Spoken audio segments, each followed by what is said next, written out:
Hello friends, स्वागत है आपका आपके ही चैनल बायोलॉजी फैक्ट्स में। आज हम जुड़े हैं आपके साथ एक नई वीडियो के साथ, एक नई टॉपिक के साथ, जिसका नाम है इम्यून सिस्टम। आज हम इस टॉपिक को अच्छी तरह से एक्सप्लेन करेंगे, फुल्ली एक्सप्लेन करेंगे।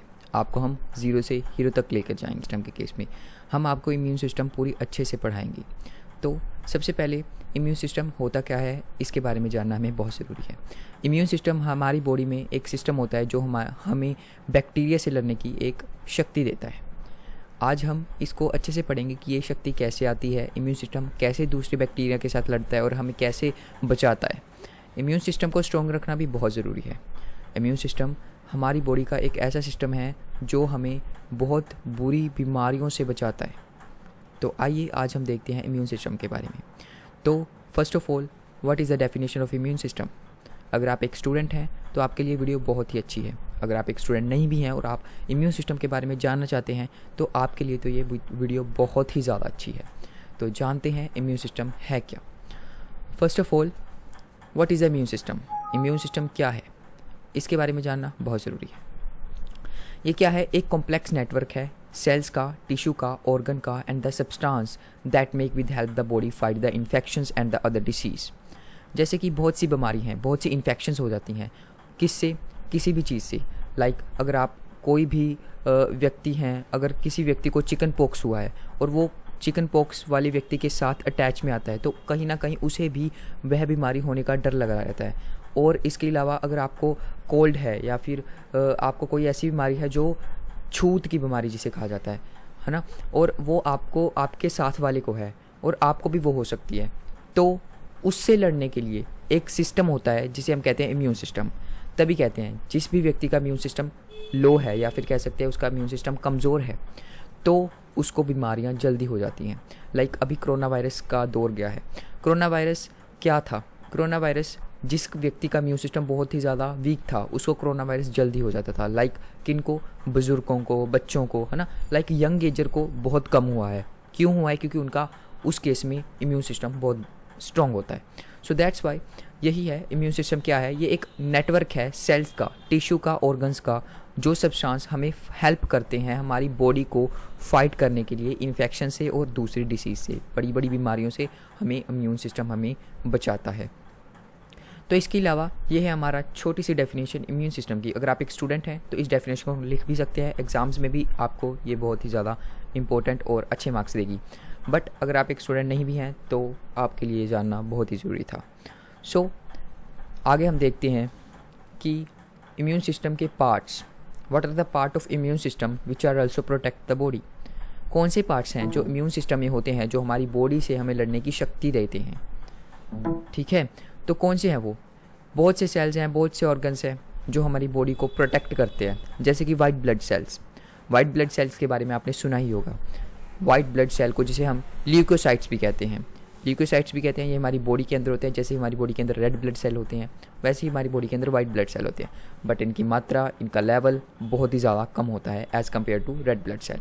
तभी हमारी बॉडी का जो कलर होता है, ब्लड का कलर होता है, वो क्या होता है, रेड होता है। So many cells and organs work together to protect the body. बहुत सारे ऑर्गन्स होते हैं जो हमारी बॉडी को प्रोटेक्ट करते हैं। जैसे कि white blood cell are also called leucocyte play an important role in immune system. ये बहुत ही ज़्यादा इंपॉर्टेंट रोल इम्यून सिस्टम में रोल करते हैं। कौन करते हैं, वाइट ब्लड सेल, जिसे हम WBC भी कहते हैं। और नेक्स्ट अगर बात करें, some of the type of white blood cell, some of the type of leukocytes called phagocyte. कुछ टाइप्स, जैसे कि वाइट ब्लड सेल की कुछ टाइप्स हैं आगे, जिसको हम कह सकते हैं phagocytes, which are also help to chew up invading organism. जैसे कोई भी ऑर्गेनिज्म है, कोई भी बैक्टीरिया है आपकी बॉडी के अंदर आया तो ये क्या करते हैं, ये उसे च्यू यानी कि खाने में एक तरह की सहायता करते हैं। Which are also help to chew up invading organism other called leucocytes and then help the body remember the invader and destroy them. ये क्या करते हैं, उसे च्यू करते हैं, उसे खाते हैं एक तरह से, और हमारी बॉडी को हेल्प करते हैं उसे डिस्ट्रॉय करने में, ताकि वो जल्दी से जल्दी मर जाए और हमारी बॉडी स्वस्थ और तंदुरुस्त हो जाए। तो अगर आगे बात करें, one type of phagocyte is the neutrophil. जैसे कि हमने बात की वाइट ब्लड सेल की बहुत टाइप हैं, बहुत सी टाइप हैं, उसमें एक टाइप है न्यूट्रोफिल। इसके बारे में जानना बहुत ज़रूरी है, तभी हमने इसको डार्क करके लिखा है। So one type of phagocyte, जो फैगोसाइट की जो है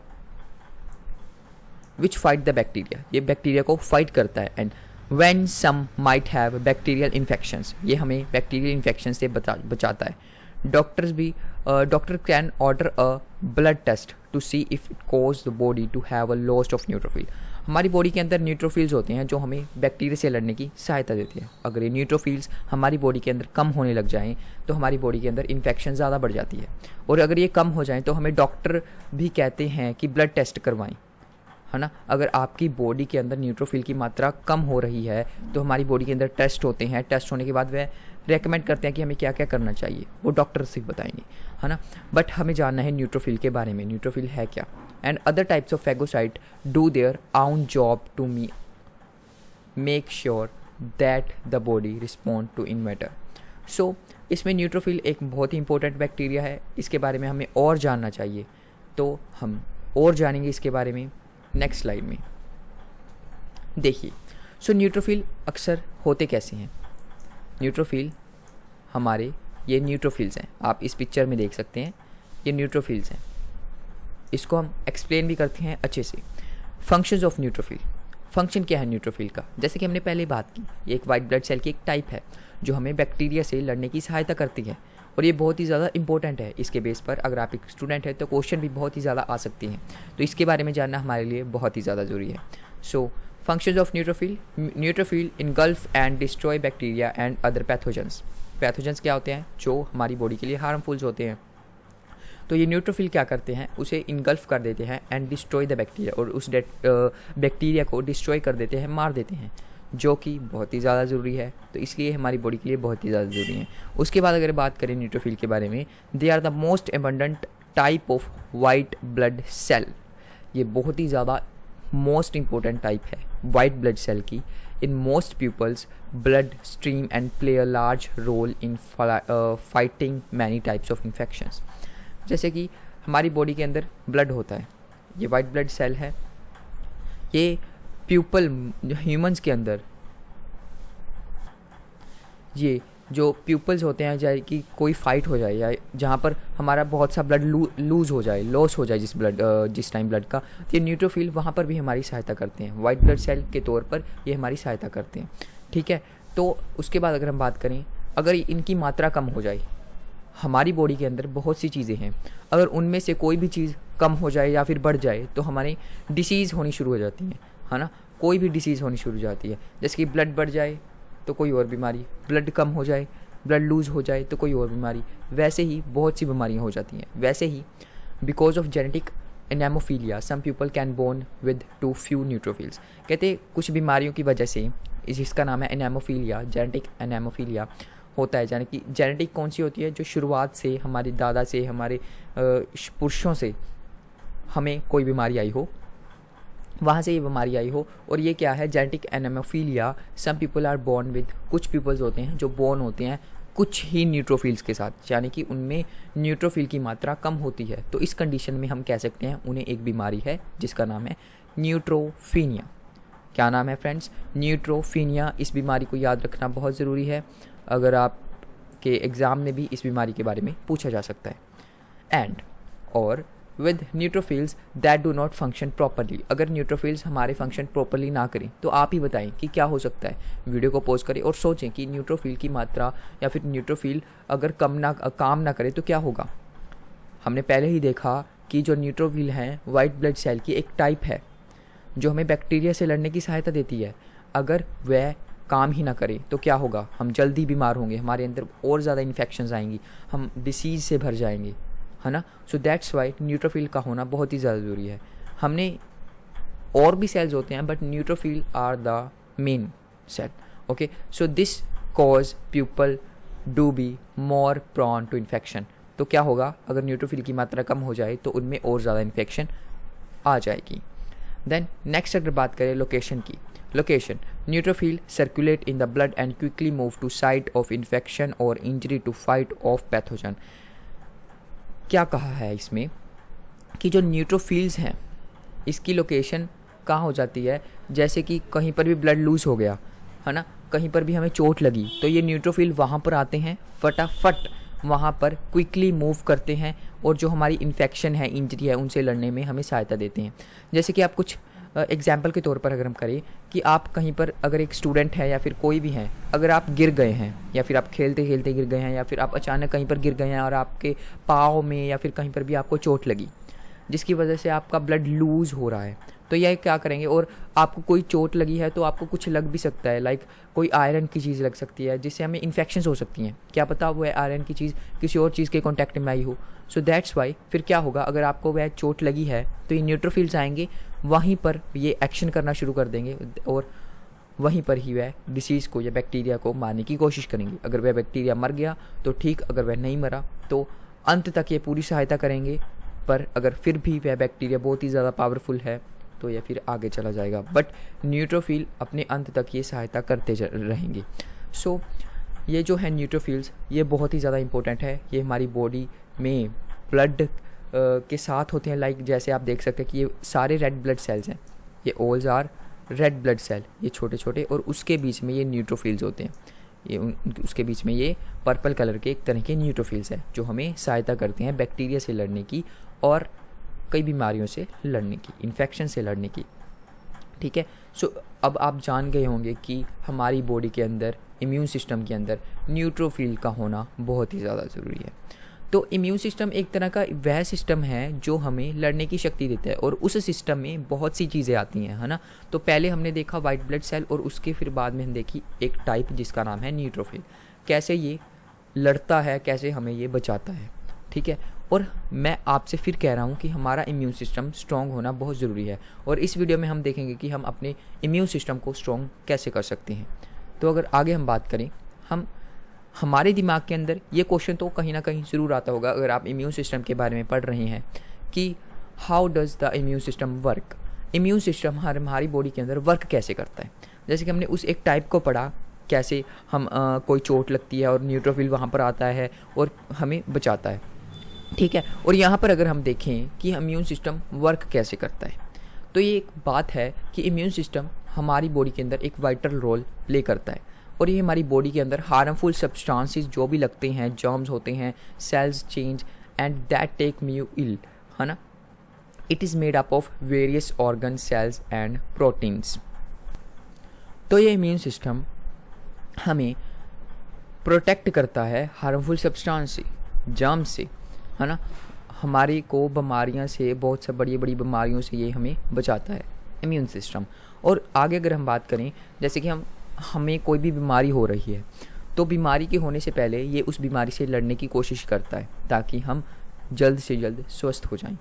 ठीक है, एंड इसके बाद अगर हम बात करें, it is a made up of various organs, cells and proteins. और ये जो बना होता है वेरियस, कई ऑर्गन से मिलकर बनता है, सेल्स से मिलकर बनता है, प्रोटीन से मिलकर बनता है।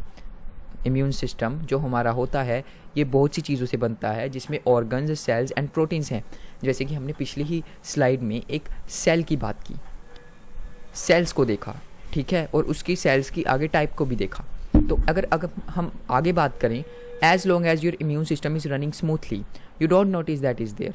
कहते हैं कि हमारी बॉडी के अंदर इम्यून सिस्टम अगर स्मूथली चल रहा है तो हमें कुछ नहीं पता चलता। जैसे कि ये चल रहा है तो आप अगर बैठे हमारी वीडियो को देख रहे हैं तो हमारी बॉडी के अंदर इम्यून सिस्टम स्मूथली चल रहा है, बट हमें फ़र्क कब पड़ता है, जब ये स्टॉप हो जाता है वर्क, इसका वर्क करना प्रॉपरली जब ये रुक जाता है, जब ये इम्यून सिस्टम हमारी बॉडी के अंदर काम करना बंद कर जाता है तो हमारी बॉडी के अंदर बहुत सी वीकनेस आने लग जाती हैं। ये जब फाइट एग्रेसिवली जर्म्स के साथ नहीं करता तो हम बीमार होने लग जाते हैं, तब जाकर हमें पता लगता है कि हमारा इम्यून सिस्टम वीक हो रहा है। जब हम अगर आप सोच लीजिए, अगर आपके घर में या फिर आप बीमार हो रहे हैं बार बार, अगर आपको बीमारी जल्दी हो रही है तो क्या है, आपका इम्यून सिस्टम स्ट्रॉन्ग नहीं है, आपका इम्यून सिस्टम वीक है। वही इसमें कहा गया है कि हमारी बॉडी के अंदर अगर जब हम सही से बैठे हैं, अगर हमारे दिन सही से चले जा रहे हैं तो हमारी बॉडी के अंदर कुछ भी नॉर्मल है तो सब कुछ ठीक है। अगर तब तक तो इम्यून सिस्टम के बारे में हम सोच ही नहीं सकते। अगर हम सही चल रहे हैं तो running smoothly, that you don't notice that it there, तो हमें कोई फ़र्क नहीं पड़ता, है ना, अगर हम ठीक चल रहे हैं। बट फ़र्क कब पड़ता है, जब यह वर्क प्रॉपरली नहीं करता, तब हम क्या होने लग जाते हैं, हम वीक होने लग जाते हैं। इसका मतलब हमारा इम्यून सिस्टम सही से काम नहीं कर रहा और हम बीमार होने लग जाते हैं। or germs that your body has never encountered before are also likely to make you ill. Some germs will only make you ill the first time you come into contact with them. They include childhood disease. आपने अपने जीवन में छोटे होते, मैंने पहले ही कहा है कि बच्चों का और बुज़ुर्गों का इम्यून सिस्टम कहीं ना कहीं एज यंग एजर से थोड़ा सा वीक होता है। तो आपने देखा ही होगा कि फ़र्स्ट टाइम जब हम बच्चे होते हैं, है ना, चाइल्डहुड में हर एक बच्चे को फ़र्स्ट टाइम चिकन पॉक्स होता ही होता है। ये हर किसी बच्चे को नॉर्मली होता है, और किसी को तो कुछ कम होता है और किसी को बहुत ज़्यादा, है ना। तो इम्यून सिस्टम की ये जो डिसीज़ है, अगर हमारा इम्यून सिस्टम स्ट्रॉन्ग है, बच्चों का लगभग वीक होता है, तो उन्हें चिकन पॉक्स होती है जो बीमारी, अगर वो जल्दी सही हो जाती है तो इम्यून सिस्टम हमारा स्ट्रॉन्ग है। बट अगर हम बहुत ही आगे बढ़ी जा रही है, बहुत ही ज़्यादा, है ना, तो इम्यून सिस्टम कहीं ना कहीं बच्चों का वीक होता है। तो इसमें भी यही कहा गया है कि जो जर्म्स होते हैं हमारी बॉडी के अंदर, फर्स्ट टाइम हमारी बॉडी के कॉन्टैक्ट में आते हैं, यानी कि चाइल्डहुड एज में, वो कौन से चिकन पॉक्स जिससे हमारी बीमारी होती है, वो जर्म्स हमारी बॉडी के अंदर आते हैं, तो हमें चिकन पॉक्स होता है। और ये फर्स्ट टाइम चाइल्डहुड एज में आता है। लाइक कईयों को तो 2-3 महीने में भी हो जाता है, कईयों को तो 15 दिन या फिर 20 दिन भी हो जाता है। मतलब कि चांसेस उसके होते ही हैं चिकन पॉक्स होने के। तो ये जो हमारा इम्यून सिस्टम है, हमारी बॉडी का बहुत ही ज़्यादा इम्पोर्टेंट सिस्टम है। ये हमें एक तरह का जीवन दान देता है, हमारी बॉडी को एक तरह का जीवन दान देता है। अगर हम बीमार हैं, तो अगर आपका इम्यून सिस्टम स्ट्रॉन्ग है, तो वह पूरा शोरों से उसके साथ लड़ेगा, उस बीमारी के साथ लड़ेगा। और आज हमने अब तक ये बात की कि इम्यून सिस्टम वर्क कैसे करता है, इम्यून सिस्टम में क्या है जो हमें बचाता है, पर हम अपने इम्यून सिस्टम को स्ट्रॉन्ग कैसे रख सकते हैं, हम अपने इम्यून सिस्टम को अच्छे से कैसे रख सकते हैं ताकि हम अच्छे से जी पाएँ, ताकि हमारे नज़दीक बीमारियां ना आएँ। इम्यून सिस्टम को स्ट्रॉन्ग रखना हमारे लिए बहुत ही ज़्यादा ज़रूरी है। लगभग एक तरह का आप एक तरह के ट्रीटमेंट ही ले लो कि जो हम आगे करने वाले हैं। तो ये कुछ स्टेप्स हैं। सबसे पहले आप खुश रहो, मतलब कि आप हैप्पी रहो। अपने दिमाग के अंदर टेंशन्स मत लेकर आओ। टेंशन हमारी ज़िंदगी ख़राब कर देती है। कुछ भी हो, हमेशा हैप्पी रहो। पर हाँ, कुछ केसेस होते हैं जहाँ पर खुशी नहीं होती, हैप्पी नहीं रहा जा सकता। तो नहीं रहा जा सकता तो बट आप वहाँ पर उदास भी मत हों। ज़्यादा उदासी भी हमारे लिए बहुत ही ज़्यादा ख़तरनाक है। तो हैप्पी तो रहना ही है। अगर आप हैप्पी नहीं रह सकते तो कम से कम इतने उदास भी मत हों कि हमारी बॉडी को इतना इफ़ेक्ट होने लग जाए कि आप बीमार ही हो जाओ, ठीक है। और अब बीमार कैसे होगे, आप समझ जाना कि आपका इम्यून सिस्टम अब वीक हो रहा है, ठीक है।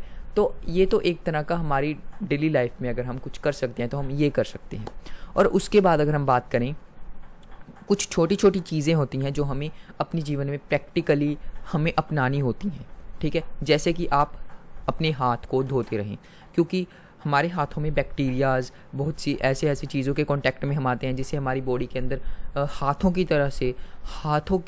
से ही बहुत से बैक्टीरिया हमारे मुंह में चले जाते हैं। और आपने बहुत सी एड्स में देखा ही होगा, है ना, कैसे बैक्टीरियाज़ हमारी बॉडी के अंदर चले जाते हैं हाथों की वजह से। तो इसीलिए अगर आप अपने हाथों को धोते रहेंगे, बैक्टीरियाज़ अंदर नहीं जाएंगे, तो हमें नुकसान भी नहीं होगा। और उसके अलावा आप अच्छे से साफ़ सुथरे कपड़े पहने, जिससे आपका इम्यून सिस्टम कहीं ना कहीं थोड़ा सा तो ज़्यादा इफ़ेक्ट पड़ेगा ही, आपका इम्यून सिस्टम ठीक होने लग जाएगा या फिर आपका इम्यून सिस्टम स्ट्रॉन्ग होने लग जाएगा।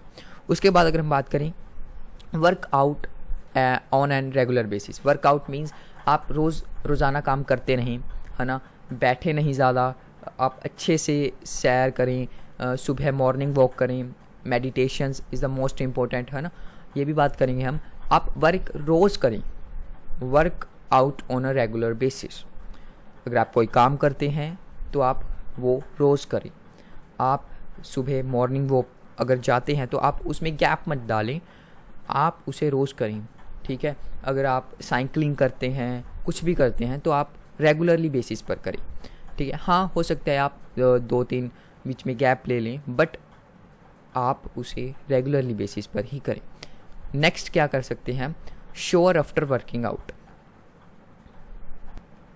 तो नेक्स्ट जो ये है शावर आफ्टर वर्किंग आउट, इसका मतलब क्या है, अगर आप वर्कआउट कर कर आते हैं तो उसके बाद आप शावर लें, नहाएं अच्छे से, क्योंकि आप बाहर से कहीं से भी आते हैं, अगर आप वर्कआउट कर कर आते हैं या फिर कहीं से भी बाहर से आते हैं, हैंड वॉश अच्छे से करें। मतलब कि ये हर एक डॉक्टर कहता है, हर कोई सुझाव देने वाला भी यही कहता है। अगर आप किसी से भी सुझाव लोगे, ये तो बेसिक बातें हैं जो हमारी बॉडी के लिए बहुत ही ज़्यादा ज़रूरी हैं। आप शावर लें, नहाएं, उसके बाद आप विटामिन्स लें, टेक विटामिन्स।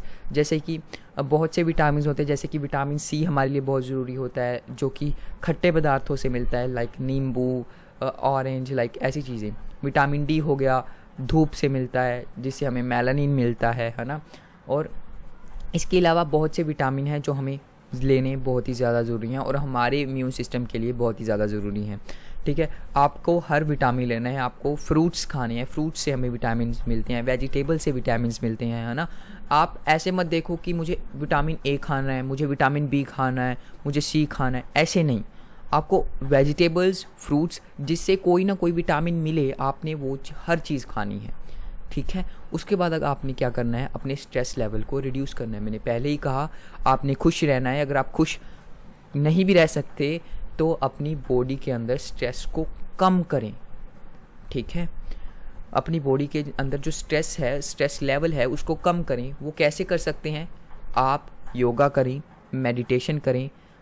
योगा मेडिटेशन आप कभी भी कर सकते हैं। बहुत से कहते हैं मॉर्निंग में करो, जिसको भी करना है मर्ज़ी, कब मर्ज़ी करो। मेडिटेशन एक ऐसी चीज़ है, अगर आप दोपहर को फ्री हैं या फिर आप अब शाम को फ्री हैं, अगर आपके अंदर घर में पूरी शांति है, हेडफोन्स लगाओ, मेडिटेशन या फिर कोई भी सॉन्ग आप सुनते रहो और मेडिटेशन करो।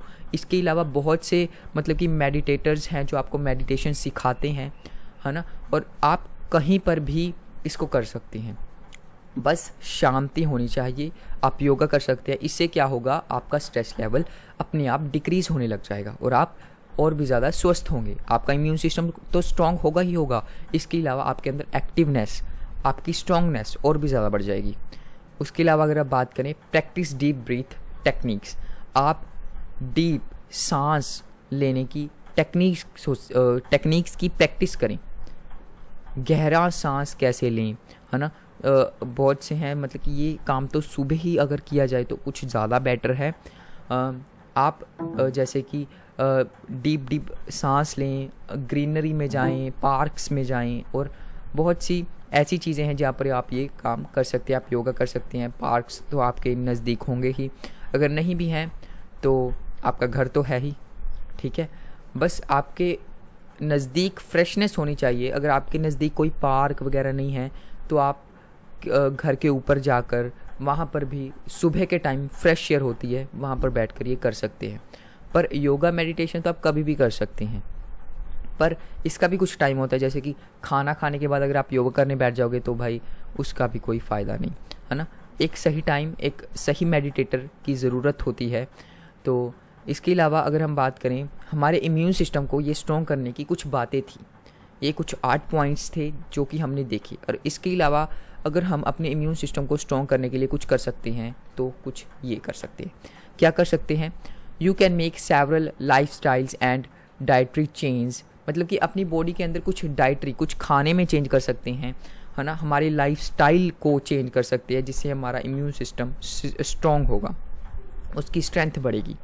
कैसे? आप शुगर को कम खाएं, शुगर इनटेक करें, शुगर मीठा कम खाएं, staying hydrates, working out regularly, getting adequate sleep and managing your stress level.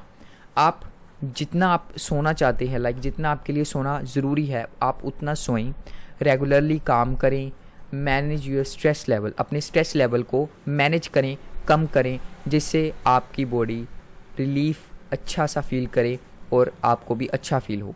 तो इन सारी चीज़ों से अगर आपका इम्यून सिस्टम तो स्ट्रॉन्ग होगा ही होगा, आपके इम्यून सिस्टम के साथ आपकी बॉडी में चेंजेस आएंगे, आपकी एक्टिवनेस बढ़ेगी। अगर आप एक स्टूडेंट हैं तो आपका पढ़ाई में कंसंट्रेशन बढ़ेगा।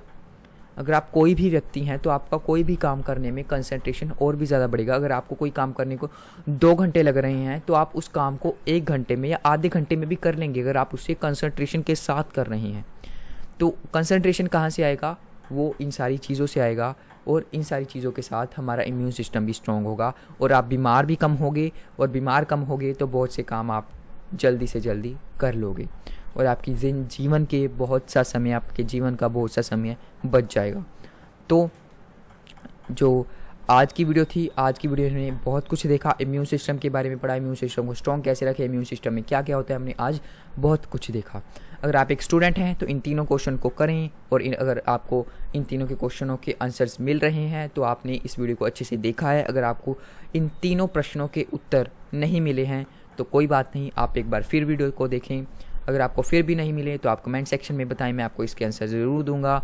और इसके अलावा थैंक्स फॉर वॉचिंग। आज आपने हमारा बहुत ही साथ दिया, आज हमने इम्यून सिस्टम के बारे में पढ़ा।